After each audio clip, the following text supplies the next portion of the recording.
आज हम लोग पढ़ने जा रहे हैं क्या, force and pressure. Class 8th का है एक चैप्टर जिसमें हम डिफाइन करेंगे फोर्स क्या होता है एंड प्रेशर क्या होता है।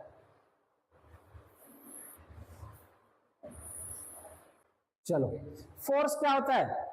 फोर्स का मतलब होता है पुल मीन्स खींचना, पुश मीन्स धक्का देना। कहीं मॉल में या कहीं आप गए होगे तो गेट पे लिखा होता है पुश और पुल। अगर मुझे गेट खोलना है तो हम क्या करेंगे, पुल करेंगे या पुश करेंगे। पुश करेंगे तो बाहर की ओर खुलेगा, पुल करेंगे तो अंदर की ओर खुलेगा। तो ये क्या कहलाएगा, फोर्स। अब हम डेफिनेशन देखते हैं फोर्स की क्या होती है। A force is a push or pull that causes an object to change its motion or shape। अगर हम किसी को धक्का देंगे या अपनी तरफ खींचेंगे, जो ऑब्जेक्ट होगा उसकी पोजीशन चेंज हो जाएगी। खींचेंगे तो हमारी तरफ आएगा, धक्का देंगे तो दूसरी तरफ जाएगा।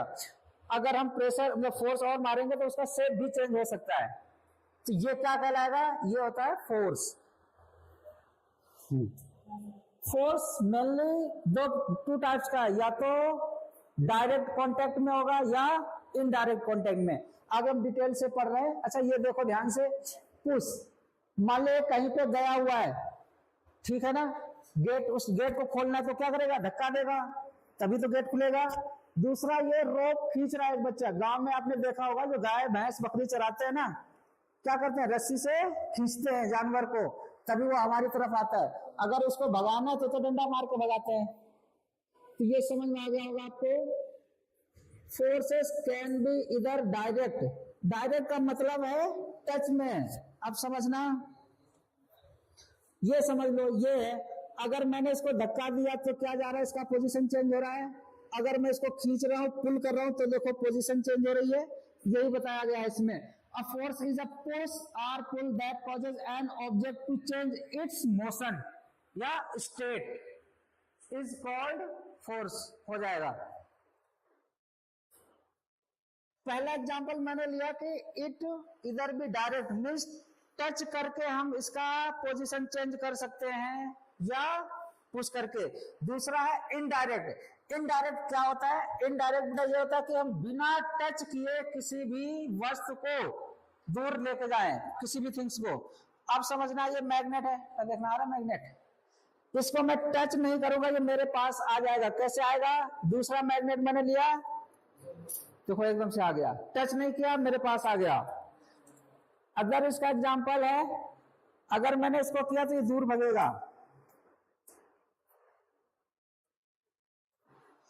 ध्यान से देखना, ये देखो अपने आप जा रहा है, बिना टच किए दूर जा रहा है। ध्यान से देखो, दिख रहा होगा, ठीक है। तो आपको समझ में आ गया टू टाइप्स ऑफ फोर्स हैं। वन है कॉन्टैक्ट फोर्स, जिसको हम पकड़ते हैं, मतलब टच करके ही उसकी पोजीशन को चेंज करते हैं। दूसरा है without touching the position of an object change.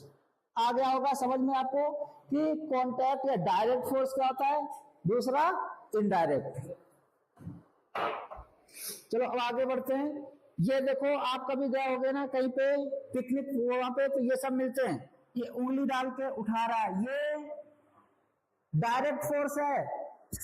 अगर मैंने ये नोटबुक पकड़ के उठा रहा हूं, ये डायरेक्ट फोर्स है, मींस कॉन्टैक्ट फोर्स है। इनडायरेक्ट मैंने बताया मैग्नेट से, ये सब अपनी तरफ अट्रैक्ट कर सकते हैं। आगे आएगा समझ में।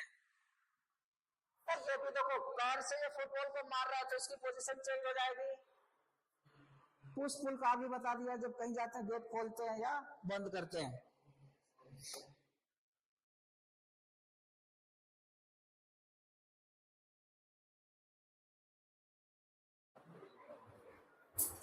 Force due to an interaction. A new car, अब एक एग्जाम्पल से समझना आप। A new car is standing on a road and a man standing behind the car. Will car move due to his presence? एक car खड़ी है, एक आदमी उसके पीछे खड़ा हुआ, क्या उसको देख करके कार आगे बढ़ने लगेगी या पीछे बढ़ने जाएगी? मतलब तो ये नहीं होगा। जब तक वो उसको धक्का नहीं देगा तब तक उसकी पोजीशन चेंज नहीं होगी। ये एग्जाम्पल है। दूसरा, if the two forces act in the opposite direction और एन ऑब्जेक्ट, देन क्या होगा? पहला, अनइक्वल फोर्सेस, जिसको रिजल्टेंट फोर्स होगा stronger force minus weaker force. ना ध्यान से देखो, मान लिया ये हमारे पास है, इक्वल फोर्स समझना, अनइक्वल फोर्स समझना।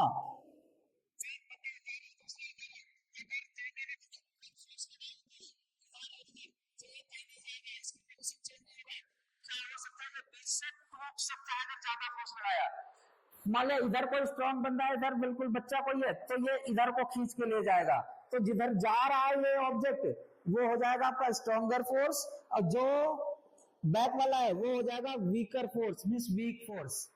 अब आपको आ गया होगा समझ में वीक और स्ट्रॉन्ग क्या है। ये दो देख लो ध्यान से,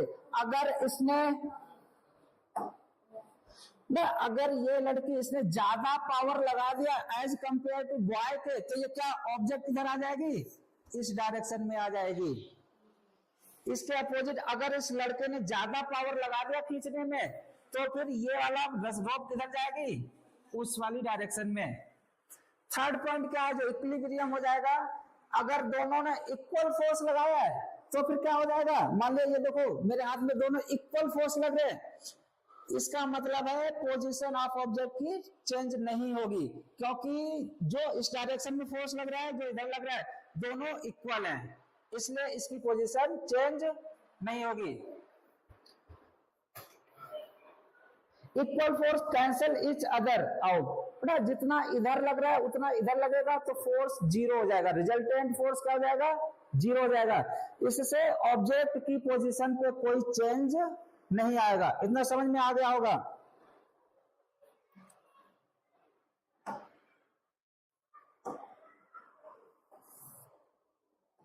फॉर्मूला, बेसिक फॉर्मूला है, ये बहुत इंपॉर्टेंट है। आप हायर क्लासेस में जाओगे तब भी आपको ये पढ़ना पड़ेगा, 10th में, 11th 12th में जब ये होगा। क्या होता है, F equal to M A, भाई डॉट का मतलब है यहाँ पे multiply, F equal to M into A. F बराबर क्या होता है, F यहाँ पे आपका फोर्स होता है, ये आपका हो जाता है फोर्स। ये क्या होता है आपका m होता है आपका मास, और a क्या होता है, एक्सीलरेशन। समझ में आ गया होगा। F इक्वल टू फोर्स है, m इक्वल टू मास है, a इक्वल टू एक्सीलरेशन है आपका। ये देखो लिखा हुआ है, F इक्वल टू फोर्स हो गया, m equal to mass of an object. पूछ रहे थे आप मास क्या होता है, मास क्या होता है, तो the mass of object is the quantity of matter content in it. अगर ये है, ये एन ऑब्जेक्ट है, उसके अंदर जो क्वांटिटी है वो क्या कहलाएगी, मास। आ गया समझ में। तो क्या है, एक्सीलरेशन होता है, acceleration is the rate of increasing velocity. आपको एक एग्जांपल बता रहा हूं, बाइक जो भी चलाता होगा और एक्टिवा जो भी है, इवन 4 व्हीलर गाड़ी भी चलाता होगा, कुछ बंदे मतलब आप चला रहे हो ना, तो दोस्त आपका पीछे बैठा होगा, सीधे बोलेगा क्या एक्सीलरेटर खींच, वही एक्सीलरेटर से ही क्या बना है आपका, एक्सीलरेशन। मतलब पहले धीरे धीरे जा रहे हो तो एक्सीलरेटर खींच गया, तो आपको तेज जाना पड़ जाएगा। आगे समझ में, इसका अपोजिट क्या होता है, अगर तेज जा रही है तो अगर हम एक्सीलरेटर छोड़ देंगे तो क्या होगा, उसकी वेलोसिटी कम हो जाएगी, उसको बोलते हैं रिटार्डेशन। हायर क्लासेस में पढ़ोगे। तो एक्सीलरेटर समझ में आ गया। चेंज मतलब एक्सीलरेशन से क्या होता है, increase the velocity of an object, speed of an vehicle, जो भी गाड़ी हो गई। आ गया समझ में। तो ये मेन फॉर्मूला है, ये याद करना बहुत ही इंपॉर्टेंट है। F equal to M A, force है, मास है, एक्सीलरेशन है। बढ़ जाएंगे, नोट करना, घर पे कर लेना, कहीं आ जाएगा।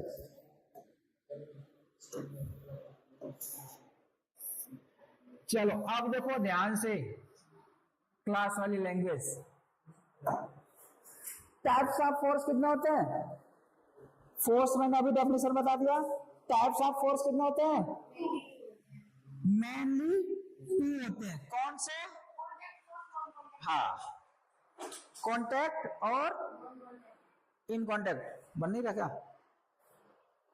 Contact, in contact. कॉन्टैक्ट में अभी बताया था जिसमें हमें फिजिकल टच करके टच करना होता है ना, जैसे हम किसी चीज को धक्का दे रहे हैं या खींच रहे हैं या किसी चीज को हम उठा के लेके जा रहे हैं, ठीक है ना, किसी को मार भी रहे हैं, ये सारे चीज, ये सारा क्या हो जाएगा, contact force. Non contact force क्या हो जाएगा, without touching to change the position of an object.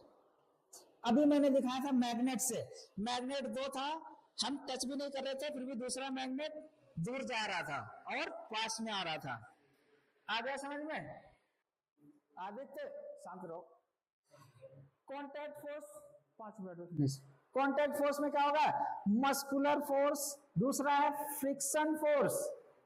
Non contact force में हो जाएगा ग्रेविटेशनल फोर्स, मैग्नेटिक फोर्स और इलेक्ट्रोस्टैटिक फोर्स। बिल्कुल डिटेल से बताऊंगा, बस फिनिश हो जाएगा 5 मिनट में।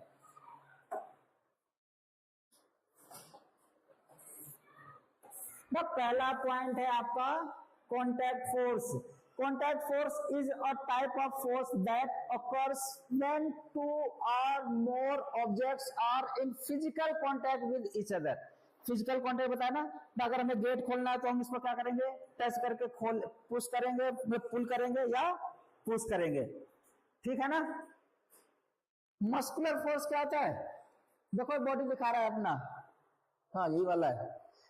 लगेज लेके जाना है तो अपने पीठ पे लेके जाएगा, ये वाला व्हील वाला ये सामान लेके जाएगा, तो अगर खेलेगा कुछ भी बॉल वगैरह तो जब तक पैर से नहीं मारेगा, बैट से नहीं मारेगा, तब तक वो अपनी पोजीशन नहीं चेंज करेगा, ठीक है ना। Muscular force is the power generated by muscles to perform physical actions. Muscles बेटा जो अपने हाथ से हम किसी को मारना या कुछ खींचना या कुछ उठाना, ये सब क्या हो जाएगा, मस्कुलर फोर्स, ठीक है ना। फ्रिक्शन फोर्स मैंने बताया था बहुत इंपॉर्टेंट है, क्या होता है,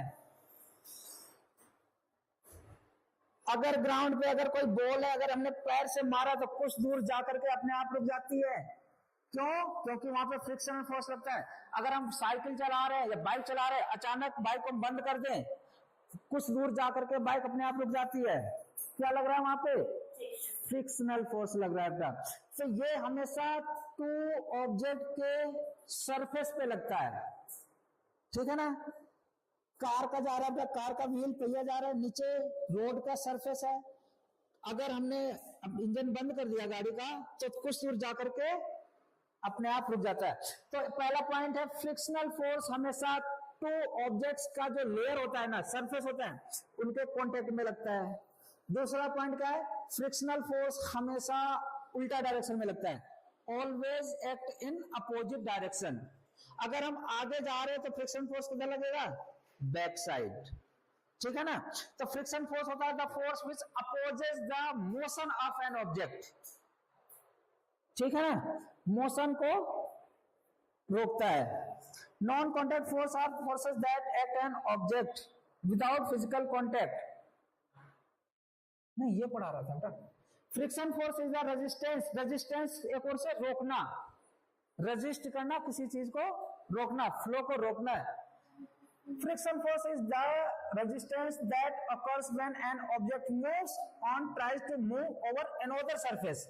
अभी बताया ना, एक सरफेस से दूसरे सरफेस के टच पे लगता है और हमेशा अपोजिट डायरेक्शन में लगता है। देखो ध्यान से, ये कोई सामान है, ये बालक है, इसको खींच रहा है, बट ये फ्रिक्शनल फोर्स किधर लग रहा है, फ्रिक्शनल फोर्स देखो उल्टा डायरेक्शन में लग रहा है, जबकि ये बालक किधर खींच रहा है, आगे की ओर। ये फ्रिक्शनल फोर्स किधर लग रहा है, अगर मैं किसी चीज को धक्का दूंगा तो आगे जाएगा, बट फ्रिक्शनल फोर्स हमारे बैक साइड में लगेगा, अपोजिट डायरेक्शन में लगेगा। आगे समझ में, गौरव आया समझ में, क्या होता है फ्रिक्शनल फोर्स, इस पे जाएगा तेरा, रुक जा, ठीक है ना। अब नॉन कॉन्टैक्ट फोर्स, ये तो सारा कॉन्टैक्ट वाला था, समझ आ गया था ना। नॉन कॉन्टैक्ट फोर्स को अभी मैं बिल्कुल डिटेल से अच्छे से समझा देता हूं, सारा इसी में जाएगा, लास्ट पेज है ये। नॉन कॉन्टैक्ट फोर्स मतलब ये ऐसा फोर्स है कि बिना टच किए किसी ऑब्जेक्ट की पोजीशन को चेंज कर देना। क्या होता है, नॉन कॉन्टैक्ट फोर्स है without touching the position of an object change is called non contact force. पहले मैग्नेटिक फोर्स, ये फिर से मैग्नेट में ले आया आपको समझाने के लिए। देखो ये मैग्नेट है ना, मैं ले जाऊंगा, टच नहीं होगा बट अपने आप दूर जा रहा है। ये देखो जा रहा है, देख लो ये जा रहा है ना, विदाउट टच किए ये देखो जा रहा है। उसमें नहीं दिख रहा है, अब तो दिख रहा होगा। ऊपर करूं, चलो देखना आपको मैं दिखा रहा हूं, विदाउट टचिंग किए हुए देखो जा रहा है ना। देखो अगर मैं ऊपर की डायरेक्शन में भी कर रखा हूं, देखो फिर भी ऊपर जाएगा ये देखो अपोजिट ऊपर को जा रहा है, दिख रहा होगा, ये जा रहा है। आ गया समझ में? देखना बिना टच किए मैं इसको बुला भी लूंगा अपने पास, देखना फटाक से आएगा, फटाक से आ गया। और उठाना था, नहीं आया, कुछ तो आया होगा। अरे चलो एक बार ये एडिट कर देगा, वो एडिट कर देगा ना। देखो ध्यान से, अब दिखेगा ये है ना फोर्स, देखो जा रहा है, दिख रहा है ना, ये देखो। और ऊपर मैंने क्या देखा, ऊपर की डायरेक्शन में जाएगा ये, अब तो दिखा होगा, देखो ऊपर चढ़ता हुआ जा रहा है। ला उठा के आ गया ये, चलो समझ में आ गया। ये कौन सा फोर्स था आपका? ये वो फोर्स था जो बिना टच किए हम किसी ऑब्जेक्ट की पोजीशन को चेंज कर सकते हैं। ठीक है ना, आ गया समझ में? पहला मैग्नेटिक फोर्स हो गया, बता दिया हमने, ये अच्छे से आ गया होगा, मैंने दिखा भी दिया। दूसरा क्या है, इलेक्ट्रोस्टैटिक फोर्स क्या होता है, अभी मैं आपको देखो ध्यान से। इलेक्ट्रोस्टैटिक फोर्स मैंने आज शायद कल बताया था, कल करके दिखाया था क्लास में, कि अगर कॉम्ब में जो कंघा है ना अपने बालों में अच्छे से रगड़ते हैं ना, फिर अगर हम उसको नीचे ले जाए तो धूल में छोटे छोटे जो कण है ना, डस्ट पार्टिकल कॉम्ब में चिपक जाते हैं अपने आप, ठीक है ना। तो वो क्या हो जाएगा, electrostatic force, the force exerted by a charged body on another charged और uncharged body is known as electrostatic force. ठीक है ना। जब कॉम्ब होता है ना अपने खोपड़ी में हम रगड़ते हैं ना, तो उसमें एक चार्ज आ जाता है। जब हम धूल के मिट्टी के पास ले जाते हैं ना, तो वो बिना टच किए ही उसमें आ जाते हैं, वो क्या हो जाता है, इलेक्ट्रोस्टैटिक फोर्स ना। हायर क्लास में इसको बिल्कुल डिटेल से पढ़ोगे, बहुत ही बड़े टॉपिक है, 2 मिनट्स, ठीक है ना। अगला है आपका, अच्छा इसी में थर्ड ग्रेविटेशनल फोर्स। ध्यान से देखो, मैं अभी एक एग्जांपल दे रहा हूं मैं। ये है ना एक ऑब्जेक्ट है, अगर मैं इसको यहाँ पे छोड़ रहा हूं, ध्यान से देखना, अगर मैं छोड़ूंगा तो ये देखना नीचे ही क्यों आ रहा है, फिर से देखो ये किधर आ रहेगा, नीचे ही आएगा। इसका मतलब क्या हुआ है, अर्थ ने तो हमें टच नहीं किया इस ऑब्जेक्ट को, बट अपनी तरफ से अट्रैक्ट किया, बिना टच किए ये नीचे आ गया ना, तो ये कौन सा हो जाएगा, ग्रेविटेशनल फोर्स। क्या होता है, due to the attractive force between this object and earth is known as the gravitational force. The earth attracts everything to it, things thrown up toward sky fall down because of the earth's gravity है। यहाँ पे hidden हो गया ना, gravity है। तो एक चीज बताओ, अगर हमें एक चीज बताओ कि किसी ऑब्जेक्ट को कितनी तेज फेंका जाए कि वो ऑब्जेक्ट दोबारा अर्थ पे वापस ना आए, 11.2 किलोमीटर पर सेकेंड। अगर ये स्पीड इससे ज्यादा होगी ना, तो वापस कभी भी वो ऑब्जेक्ट यहां नहीं आएगी, यूनिवर्स में चली जाएगी। जो सैटेलाइट भेजा जाता है, रॉकेट्स भेजे जाते हैं, बहुत तेज स्पीड में भेजे जाते हैं, इसलिए वहां पहुंचते हैं, अदरवाइज यहाँ पे यहीं से ना जाए। चलो लास्ट पॉइंट इसका बच रहा है, लास्ट पॉइंट क्या है,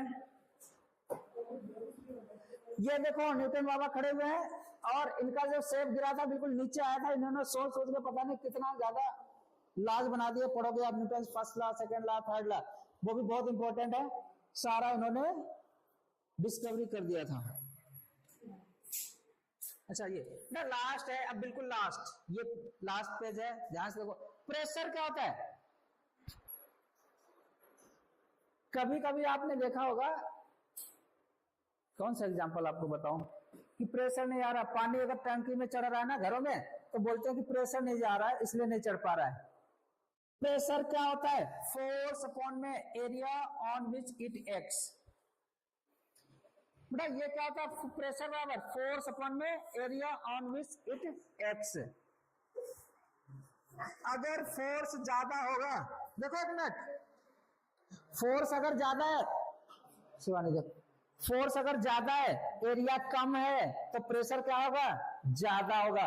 भाई केला का ये कोई फल काट रहा ना, एरिया बिल्कुल चाकू की धार टच हो रही है, एरिया बहुत कम है ना, थोड़ा भी हमने अगर इस पे प्रेशर दिया, फोर्स लगाया, तो वो कट जाएगा। अगर आपको सेब काटना है, इतना मोटा कुछ ले लो, सेब के ऊपर इतना चाहे जितना दबा लो, जल्दी से नहीं कटेगा ना। चाकू को अगर हल्का ही कर दोगे तब भी क्या हो जाएगा? कट जाएगा। तो ये क्या होता है? देखो ध्यान से, pressure is the force exerted per unit area on an object or surface is called pressure. In the system of units, force is measured in Newton and area in meter square. Therefore, the unit of pressure is Newton per meter square. ठीक है ना? Unit क्या है इसकी? तो ये इसकी unit है न्यूटन पर मीटर स्क्वायर।